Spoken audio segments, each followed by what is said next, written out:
VP Constantino Chiwenga is being celebrated nationwide. People are cheering.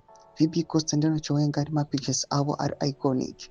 Panguva ino anokuda motive yari kufamba nayo kudefenda the constitution yekuenda corruption pamwe chete aiwa nekucreata opportunities for everyone munyika yezimbabwe. Saka apina mashoko auya panguva ino nyatsokuoneka kunzi general aiwa vatora mukombe ndo vane chimuti panguva ino enda kuti pasubscribe like on the bell icon.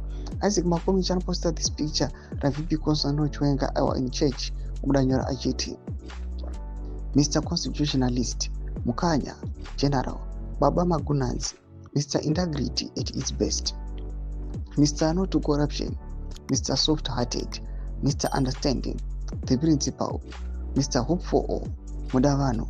These are some of the names the people call Vice President Chiwenga. Pavanhu 10 vanosangana navo, 8 vavo vanoda VP Chiwenga kunge mwana wamai vavo. Murume anofarirwa zvake oyo. Ndo epost yaitwa naIsaac Makomichi pamusoro paVP Constantino Chiwenga.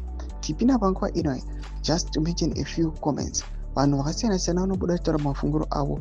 Vamwe vanopindanyora vachiti the only general to conduct a coup for his friend.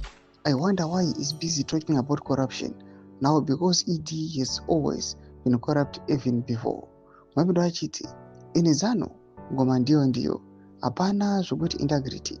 You can't be in ZANU and have integrity. Imi madhara imi musazvinyepere mafungiro emumwe munhu.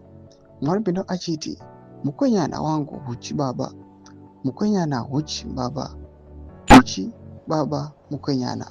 2028 movies by Ginya Zvigananda Zvizingadi obva aseka. Mashoko anobuda achitogwa panguva ino atiri kuona kuti people they are praising VP Constantino Chiwenga awa nemovie yake yari kuzama kuda kuya achiratidza nekudzidzisa kuratidza gwara vanhu vari peruling party ZANU-PF kuti aiwa hatingangorarami necorruption beds, vanhu ngatizamei kuita zvakanaka kuti bato redu rienderere mberi. Tudze mafungiro enyu matudi pamusoro pechiriko ichi.